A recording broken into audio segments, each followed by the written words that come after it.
Yeah, I mean, every season that I've had with him these last few years, I try to cherish because you never know. He got himself in great shape this year, and he's played great football, and he'll have the option to do whatever he wants to do after this season. But I know one thing is he'll give everything he has the rest of the season to try to give us a chance to make a playoff run. Yeah, I mean, just having two more opportunities to go down and tie the football game and not doing it. You got to be able to make that stuff happen, and we haven't done that enough this year. It seems like this one's hit particularly hard. Is that true about how you feel? Yeah, I mean, you're just getting late in the season, and you're not going to get these opportunities back. And that's a good football team, but we had chances, and we didn't execute at the right time to win it. What's the thought when Weinstein goes down very first play? You guys knew you already had some guys missing up there. I mean, you just got next man up. I mean, obviously, not where you want to be, but I thought Essa played his tail off for being a guy that had to kind of get activated and be on the roster and go up against one of the best pass rushes in the league. And thought he did a great job giving me time to throw the ball down the field in big situations. You don't know for sure. A lot of us, could be Travis's last season. I guess how frustrating is that aspect? When you see him back in the game. Yeah, I mean, every season that I've had with him these last few years, I try to cherish because you never know. He got himself in great shape this year, and he's played great football, and he'll have the option to do whatever he wants to do after this season. But I know one thing is he'll give everything he has the rest of the season to try to give us a chance to make a playoff run. We know the chances are getting lower and lower, but I know the guys on this team are going to give everything they have every opportunity we get. How do you plan to lift the guys up to say, okay, let's give ourselves? I think it's just who we are. Like, I mean, I know we're not winning games, but that mindset that these guys have in this locker room, in the games that we're not winning, you can never question the fight of this team. And obviously, we're not executing at the right moments, and we're not making those plays. But at the end of the day, you'll never question that, and I think you'll see that for these last 4 weeks. Leading into tonight, you guys were first in the league on fourth down attempts. Mm-hmm. Conversion. Just what went wrong in the second half when Andy did give you guys opportunities to take the field? Yeah, I mean, they did a good job on the fourth down of passing off the crossers, and I tried to get the ball to Rashid. I think I was a little late, and the guy made a great play breaking on the ball. But I mean, just got to execute at a higher level in those big moments, and something that we haven't done this year. And we're not going to have many more opportunities, so we have to go out there and maximize those opportunities and try to give ourselves more into the playoffs. Specifically on that, 4th and 1 on your own 31, decision to go for it and then the play call. Yeah, I mean, Coach Reed believes in us. We've executed on that in that same situation several times this season. And they did a good job of passing the crossers. I wish I got to Rashid a little bit earlier, or if I could have bought a little bit more time. In hindsight, probably try to hit Trav over the top of the defender. But I mean, he made a good play. They made good plays today. But I'll never question the decision to go for it because I believe in the offense and who we are. What do you say the next 4th down? When the ball goes through Rashid's hands or when Travis, bobbles that over there. So what do you say to the guys to try to keep them engaged, or what do you say to a pro like Travis in that moment when you? I mean, I don't have to say anything. I mean, he's a champion for a reason. He knows what it takes, and he's made that play 99% of the time. And I got to give him a better chance with the ball, maybe more on his body. So I mean, I'll never question that. I'm gonna go to those guys in big moments. Those guys have made plays in the Super Bowls. They've made plays in AFC Championship games. So obviously, it didn't go our way today. I have a lot to do with that myself, and so we'll go back and like I said, regardless of what happens the rest of this season, we'll give everything we have every snap and give ourselves the best chance to go out there and make a run. How much will you think about maybe later tonight, or when you rewatch the game, about that deep shot to Tyquan in the end zone, just how close you guys were to maybe? Yeah. I mean, we've been close all season. I mean, that at the end of the day, you got to go out there and make it happen. I got to make the throw a little bit earlier so the guy can't close. We got to make those plays. We got to score touchdowns in these moments, and we got the talent, we got the heart, but we have to go out there and execute it. And until we prove it, we'll come away with losses. So I mean, like I said, I know we're going to give everything we have. We'll give ourselves a chance, and see what happens. Patrick, over the last couple of weeks, you talked about putting emphasis on the second and third quarter. You got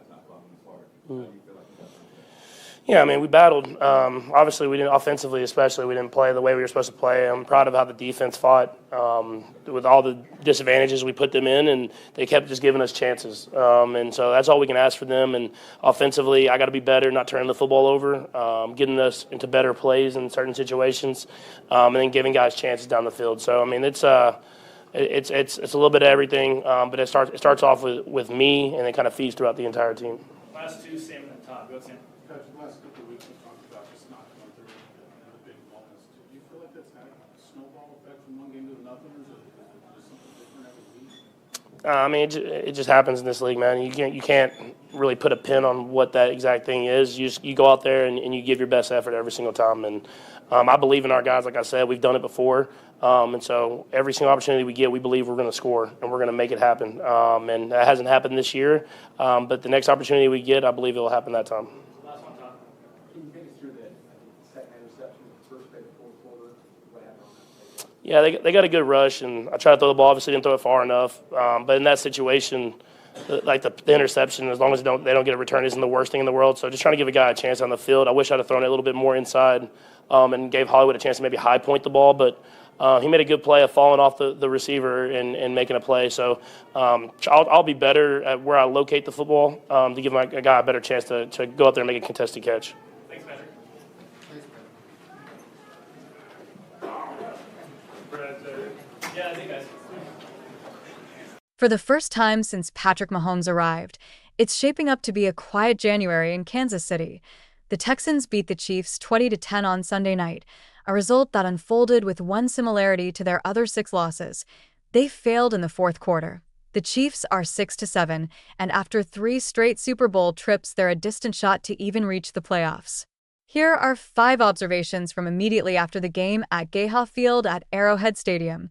The Chiefs played the best defense in the NFL, and they lined up without 3 starting offensive linemen. It was obvious before the opening coin toss. Patrick Mahomes needed some help from his skill position players. He got the opposite. A fitting image of the Chiefs season. Their final fourth quarter gasp was halted on an interception that first hit Travis Kelce in the hands. It's just as fitting that their previous possession was ended on a 4th down incompletion that hit Rashee Rice in the hands. We've seen both of those plays in high-leverage moments this season, in 2 separate losses, by the way. The NFL doesn't technically track drops as an official statistics, but we can. The Chiefs receivers let 7 catchable passes fall through their hands. The impact stands out even more than the quantity.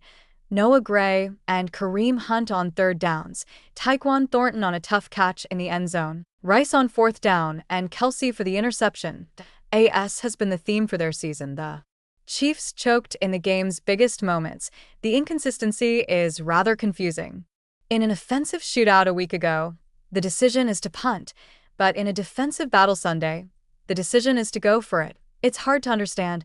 I'm not crazy about the decision, though a fourth quarter 4th down failure that turned the game in the Texans' favor was about far more than the decision to go for it. The models liked the decision, and if I quote them when Andy Reid is too passive, I have to mention that here. But there is one reason I would have been a tad more hesitant. The Texans had nothing going offensively. Their 5 second-half possessions had gained 19 yards. The defense had done everything to pull the Chiefs back in the game, but the play call from your own 31? It's the most baffling. The Chiefs have a cheat code on short yardage this season with Kareem Hunt, who is already 3 for 3 on short yardage in this game. Maybe they figured the Texans would see that coming, but it's not as though the Texans didn't expect that call the initial 3 times they gave it to Hunt. But even if you go another direction, you have to at least make the defense believe your go-to option is in play. When they snapped the ball, the Chiefs didn't have Hunt in the backfield. They didn't have anyone in the backfield. It left the Texans with only one play to defend, a drop-back pass. They did defend it. The Chiefs secondary has had a good year, but there's one specific type of wide receiver that has provided problems: the big-framed pass catchers. Add Nico Collins to the list. Collins had 4 catches for 121 yards, all in the first half. The Chiefs' defense played so well in the second half that it's hard to remember they struggled in the opening 2 quarters. This is why Collins' first deep catch not only beat Trent McDuffie, but McDuffie left with an injury that set up a field goal. His second deep catch took advantage of the slow-footed Mike Edwards. And it set up a touchdown. The Texans aren't nearly as good on a down-to-down basis, but they are able to strike with big chunks, the exact opposite way the Chiefs move the ball. It's not surprising Collins, nor CeeDee Lamb or George Pickens the week before, gave the Chiefs problems. Collins has the second most catches and fourth most yards in the league against press coverage this season, per Next Gen Stats.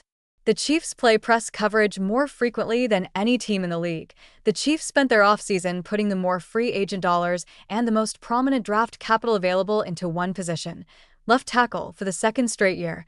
The Chiefs are now operating with their fourth-string option at one position, left tackle, Wanya Morris, already the biggest liability on a makeshift defensive line, lasted all of one snap before leaving on a cart with a knee injury. In jogged ESA Poll, whose first career snaps came in a game lined up against Will Anderson Jr., third in the NFL in pressures, and Danielle Hunter, seventh in the NFL in pressures. And yet, it wasn't the deciding factor. The Texans' defensive line certainly made some noise, but the anticipation of the Texans' defensive line played a far bigger impact. The Chiefs operated with a narrow playbook in the first half, and their offensive line holding up just fine meant nothing because of it. A year ago, the Chiefs arrived at their fourth option because their first, second, and third options didn't cut it. This time, they've arrived there because of injury luck. Or, well, injury bad luck. Not technically, but it's a real long shot now. The Chiefs didn't technically control their destiny before the game either, but the models gave them between a 98 to 99% chance if they won their last 5 games. Without it, they drop considerably, as you might guess. The Chiefs will wake up Monday with somewhere between a 10 to 15% chance to reach the playoffs. They will need a lot of help. In other words, they could get it with some Colts losses. That team is struggling, lost its quarterback, and has the hardest remaining schedule in the NFL, but they now trail the Texans, Chargers, Jaguars, and Bills. All teams they could potentially be trying to leap, and they possess the tiebreaker against none of them. And what evidence have the Chiefs provided of their capability to string together 4 wins anyway?